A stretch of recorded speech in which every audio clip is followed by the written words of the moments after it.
Hello viewers, তো কেমন আছেন সকলে? তো আজকে আমি এমন একটা অ্যাকশন মুভি নিয়ে কথা বলতে চলেছি যেটা আমি এইমাত্রই দেখলাম। হ্যাঁ বন্ধুরা, আমি কথা বলতে চলেছি প্রেডেটর ব্যাডল্যান্ড নিয়ে।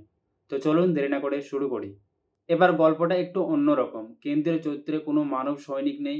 আছে আমাদের শিকারী প্রজাতির একজন যুবক, যার নাম হচ্ছে ডেক। ডেক তার নিজস্ব গোষ্ঠীর মধ্যেও কিছুটা দুর্লভ।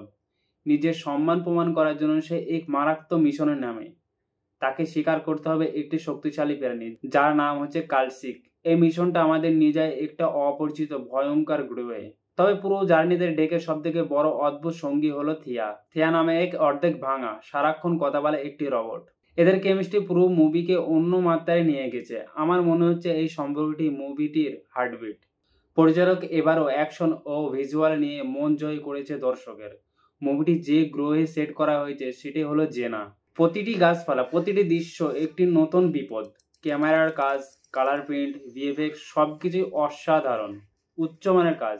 অ্যাকশনের কথা যদি বলি, তবে ড্যাকের লড়াইগুলি একদমই এতটা সুন্দরভাবে তৈরি করা হয়েছে সেটা একেবারে দেখার মতন। বিশেষ করে যখন ডেক তার পিঠে থিয়াকে নিয়ে যখন অ্যাকশন করে, সেই দৃশ্যগুলি একেবারে দেখার মতন। সব মিলে এই মুভিটি মারামারি গল্প নয়, এটা একটা অ্যাডভেঞ্চার ও আবিষ্কৃত গল্প।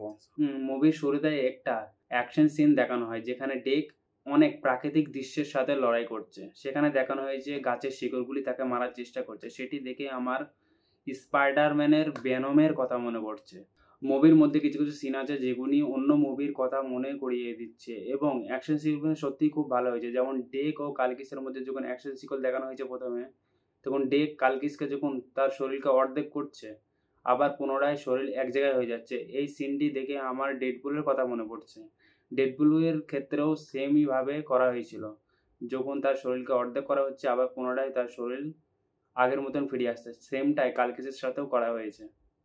সবশেষে বলবো, ব্যাডল্যান্ড হলো ফ্র্যাঞ্চাইজির জন্য একটি সাহসী ও দারুণ আকর্ষণীয় সংযোজন, যেটির মধ্যে আছে অ্যাকশন এবং ইমোশনাল।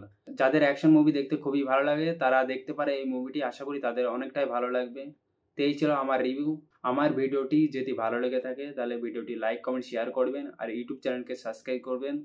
পরের ভিডিওতে দেখা হবে নতুন একটি রিভিউ নিয়ে।